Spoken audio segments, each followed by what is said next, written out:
Урматтуу мусулман бир тууганым, Рамазан айынын сабактарын дагы толуктай турган болсок, бул зикирге маани бериштик. Зикир өтө негиздүү амал. Бул тилге жеңил, бирок таразада өтө оор. Пенденин Аллах Таала менен болгон байланышын күчөтөт. Пенденин кайгы, камын, мүшкүлдөрүн жеңилдетет. Пендени шайтандын айла амалынан сактайт. Пенденин жасаган күнөөлөрүн төгөт. Пендени Аллах Тааланын азабынан сактайт. Жана ошондой эле кыямат күнүндө пайгамбарыбыз саллаллаху алейхи ва салламдын шафаатына жеткирүүчү амал болуп эсептелинет. Мына ошондуктан пенде Аллах Тааланы ар дайым эстеп, зикир кылып жүрө турган болсо, Аллах Таала дагы бул пендени бул дүйнөдө жана акыретте жөн таштап койбойт. Ага өзүнүн берекелерин, өзүнүн райым эшиктерин ачат. Албетте зикир биринчи эле Аллах Таалага эң сүйүктүү амалдардын катарында. Пайгамбар саллаллаху алейхи ва саллям суралган кезде, "Айюл амалу хаббилаллах", Аллах Таалага эң сүйкүмдүү амал кайсыл деген кезде, "Антамута ва лисаника ратбун мин зикриллахи". Тилиң зикирде болгон абалда жан бериштигиң ушул Аллах Таалага эң сүйкүмдүү амал дейт. Экинчи зикирдин фазилети бул жүрөктөгү мунафыктыкты кетирет. Аллах Тааланы аз зикир кылыштык, Аллах Тааланы аз эстештик бул мунафыктардын сыпаты болуп эсептелинет. Мунафыктар булар эки жүздүүлөр. Сыртынан исламды көргөзүшөт, сыртынан ыймандуу болуп көрүнүшөт, бирок жүрөгүндө эч кандай ыйман болбойт. Аллах Таала буларды кыямат күнүндө дозоктун эң астында болот деген. Аллах Таала Кур'ан-ы Каримде баяндайт мунафыктардын сыпатын. "Вала язкуруналлаха илля қалилан". Алар Аллах Тааланы аз гана эстешет дейт. Андан кийин көп зикир кылган адамдын дуасы кайтарылбай кабыл болуучу дуалардын катарында. Пайгамбар саллаллаху алейхи ва саллям айтат: "Таласату ла яруддуллаха дуаахум". Аллах Таала үч түрдүү адамдын дуасын кайтарбайт дейт. Биринчиси закируналлаха касиран. Аллах Тааланы өтө көп зикир кылган пенделерден дейт. Андан кийин дагы зикир бул шайтандын айла амалынан сактайт. Шайтандын азгыруусунан пендени куткарат.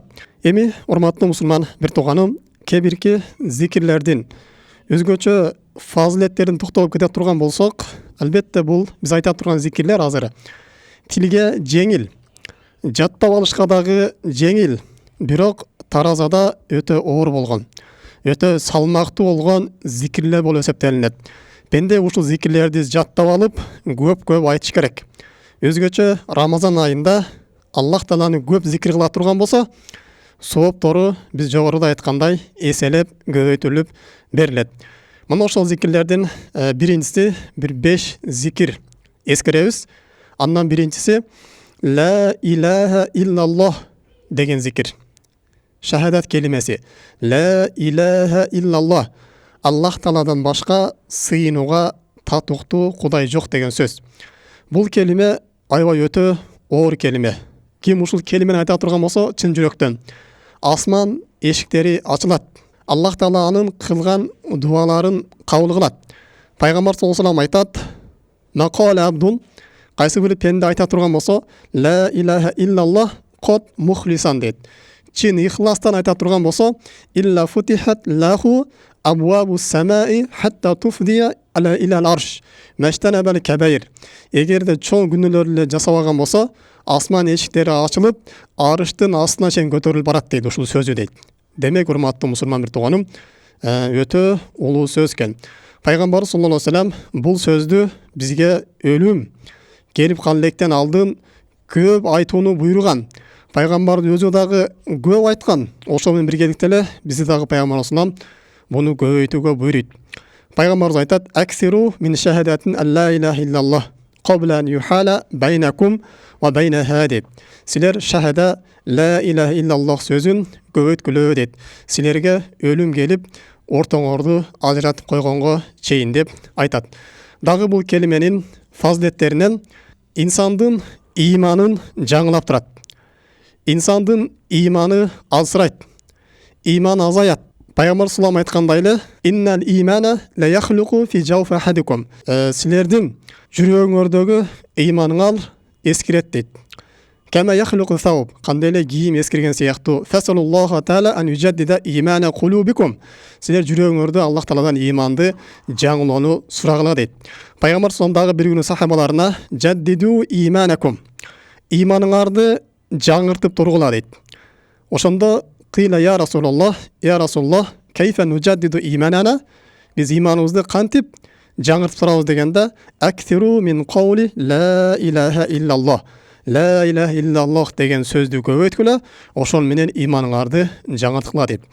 Дагы бул сөз кыямат күндө таразада эң оор амалдардын катарында. Таразада өтө сооптуу келме кылып эсептелинет. Пайгамбар саллаллаху алейхи келет, бир инсанды кыямат күнү алып келет дейт. Тоодой болгон күнөөлөрүн алып келип, таразанын бир жагына коет, бир табагына коет. Андан кийин бир кагаз алып келет. Ал кагазда ла илаха иллаллах деген жазуу болот дейт. Ошол жазууну койгондо жанагы тоодой болгон күнөөлөрүн дагы басып кетет деп Пайгамбар саллаллаху айткан. Дагы бул келиме кыямат күнүндө Пайгамбарыбыз саллаллаху алейхи ва салламдын шафаатына жеткире турган келиме эсептелинет. Абу Хурайра Пайгамбардан сурайт: «Я Расулаллах, кыямат күндө сенин шафаатыңа кимдер жетет?» дегенде Пайгамбар саллаллаху алейхи ва саллям: «Ким ла илаха иллаллахты чын жүрөктөн айткан болсо, мына ошол адам кыямат күндө менин шафаатыма эргешет» деп Пайгамбар саллаллаху алейхи ва саллям бизге баяндап берет. Демек, урматтуу мусулман бир тууганым, бул ла илаха иллаллах келмеси баарыбыз эле жаттаганбыз, тилибизге жеңил. Ошондуктан ушул келимени көп айта беришибиз керек. Кайра кайталап айтып беришибиз керек. Бассак дагы, турсак дагы, эшикке чыксак, жумуш кылсак дагы биздин оозубуз бош болот. Оозубуз менен бирөөлөрдүн айып кемчилигин чукубастан, бирөөлөрдү гыйбат кылбастан, же тилибиз менен дагы ар кандай бир пайдасыз сөздөрдү сүйлөбөстөн, ошол тилибиз менен ушундай зикирлерди айтып тура турган болсок, биздин иманыбыз жаңыланат экен, жана биздин кыямат күнү таразада сообуз оор болот экен. Андан кийинки экинчи зикир, бул дагы өтө таразада салмактуу болгон зикир. Пайгамбар саллаллаху алейхи ва саллям муну дагы аябай көп айткан. Бул субханаллах, вальхамдулиллах, ва ла илаха иллаллах, валлаху акбар. 4 сөздөн турат. Субханаллах, вальхамдулиллах, ва ла илаха иллаллах, валлаху акбар деген зикир. Бул зикирдин фазилеттеринен пендени дозок отунан коргойт. Пайгамбар саллаллаху алейхи ва саллям сахабаларына айтат: «Худу жуннатакум». Өзүңөрдүн калканыңарды, тосмоңорду алгыла дейт. Сахабалар: «Кулна я Расулаллах», биз айттык, «Е Аллахтын элчиси, амин адуун хадар», бизге бастырып келген душмандамы дегенде, «Факала худу жуннатакум минан нар», дозоктон болгон калканыңарды алгыла, дозоктон өзүңөргө тосмо алгыла дейт. «Кулу субханаллах, вальхамдулиллах, ва ла илаха иллаллах, валлаху акбар, ва ла хаула ва ла куввата илля биллах» деген сөздү айтып, силер өзүңөр дозоктон коркогула деп Пайгамбар саллаллаху алейхи ва саллям мына ушул сөздү айтат. Дагы бул сөздүн фазилеттеринен бул инсандын күнөөлөрүн кагып түшүрөт. Пайгамбарыбыз айтат: «Субханаллах, вальхамдулиллах, ва ла илаха иллаллах, валлаху акбар. Танфуду хатая кама танфуду шажарату варакаха» деп. Мына ушул 4 сөз инсандын күнөөсүн төгөт. Кандай эле дарак өзү жалбарагын төккөн сыяктуу деп Пайгамбарыбыз айтып берет. Дагы бул 4 сөз Курандан кийинки эле эң улуу сооптуу сөз болуп эсептелинет. Пайгамбарыбыз айтат: «Ахаббул калами илаллахи арба». Аллах таалага сүйүктүү болгон 4 сөз бар дейт. Субханаллах, вальхамдулиллах, ва ла илаха иллаллах, валлаху акбар деген сөз. Ва ла ядуррука би аййихинна бадата. Кайсысынан баштасаң дагы ал зыян бербейт деп Пайгамбар саллаллаху алейхи ва саллям айтат. Дагы бул сөздүн фазилетинен ким ушул сөздү айта турган болсо, түнкү тахажжуд намазын окулган соо берилет. Жана Аллах жолунда садака кылгандын, жана Аллах жолунда жихад кылгандын сооптору берилет. Биз да бул жеңил болгон сөздү жаттап көп айтып жүрүшүбүз керек. 4 сөз: субханаллах, вальхамдулиллах, ва ла илаха иллаллах, валлаху акбар деген тасбихтер. Андан кийинки дагы тилге жеңил жана таразада оор болгон тасбихтерден бул субханаллахи ва бихамдих деген сөз. Бул дагы өтө улуу зикир болуп эсептелинет. Субханаллахи ва бихамдих сөзү бул тилге жеңил жана таразада оор жана Аллах таалага сүйкүмдүү болгон сөз. Пайгамбарыбыз айтат: 2 сөз бар дейт, тилге жеңил, таразада оор, Аллах Таалага сүйүктүү дейт. Субханаллахи ва бихамдик ва субханаллахил азим деген сөз.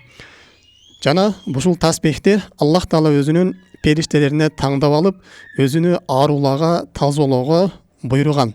Пайгамбарыбыз айтат: "Истафаллаху лил малаикати ау ли ибадихи субханаллахи ва бихамдихи." Аллах Таала өзүнүн периштелерине жана өзүнүн пенделерине өзүн аарулаш үчүн, тазалаш үчүн таңдап алган сөз бар дейт. Бул субханаллахи ва бихамдих деген сөз. Демек, бул таспихти дагы биз көп айтып жүрө турган болсок, өтө бир соопторго эришет экенбиз. Андан кийинки 4-нчү таспих бул Алхамдулилlah деген сөзү. Алхамдулилlah деген зикир. Бул дагы өтө фазилеттүү болгон зикирлердин катарында. Пайгамбар саллаллаху айтат: "Алхамдулиллахи тамлаул мизан." Алхамдулилlah деп зикир айтыштык, бул кыямат күнүндө таразаны толтура турган сооп дейт. Башка бир хадистерде ат-тасбиху нисфул мизан. Субханаллах деп айтыштык, бул таразанын жарымы толтурат дейт. Валхамдулилlah деп айтыштык, ямлауху. Ал таразанын баарын толтурат деп пайгамбар саллаллаху алейхи ва саллям өзү бизге баяндап берет. Андан кийинки дагы улуу таспихтерден бул ла хаула ва ла куввата илля биллах деген таспих. Буну хавкала деп коет, баарыбызга белгилүү. Ушул сөздү дагы көп айтыш керек. Бул дагы өтө улуу зикирлердин бири. Пайгамбар саллаллаху алейхи ва саллям муну бейиштин казыналарынан болгон бир казына деп атаган. Жана ким ушул сөздү айта турган болсо, бейиштен ага бир дарак эгилет деп айтылган. Жана бул сөздү айтуу менен пенденин дагы күнөөлөрү төгүлөт. Жана ушул сөз кыямат күнүндө бейиш эшиктеринен болгон бир эшикти ачат. Пайгамбар айтат: "Ала адуллук ала бабин мин абуабил жанна." Силердин бейиш эшиктеринен болгон бир эшикке баштап коеюнму дейт. Кавала ва ма хуа. Сахабалар ал кайсы сөз дегенде, ла хаула ва ла куввата илля биллах. Ла хаула ва ла куввата илля биллах деген сөзү бул бейиштин бир эшиктеринин бири деп пайгамбар саллаллаху алейхи ва саллям айтат. Демек, урматтуу мусулман бир тууганым, биз жогоруда айткан ошол 5 зикирге Рамазан айында жана Рамазан айынан сырткары убакыттарда дагы көп маани бере турган болсок, биз өтө улуу соопторго жетишет экенбиз. Бир жогоруда айткан 5 таспих, буну пайгамбар саллаллаху алейхи ва саллям өзүнүн жашоосунда өтө көп айткан таспихтердин катарында. Биз ушундайбыз, көпчүлүгүбүз башка бир ибадаттарга кызыгабыз. Садака бериштик, намаз окуштук, дагы башка орозо кармаштык өтө улуу сооптор, ибадаттар, аларды дагы аткарыш керек. Бирок ошо менен биргеликте эле биздин тилибизге жеңил, бирок эртең таразада оор боло турган, садаканын ордун баса турган, намаздын ордун баса турган ушундай таспихтер бар экен. Ушуларга дагы биз кафилетте калбай көп айтып жүрө турган болсок, кыямат күнүндө Аллах Таала сообун көргөзүп бизди кубандырат экен. Мына ушу менен бүгүнкү сабакка жыйынтыктайбыз. Субханакаллахумма бихамдик, ашхаду ан ла илаха илля анта, астагфирука ва атубу илейк. Ассаламу алейкум рахматуллахи ва баракатуху.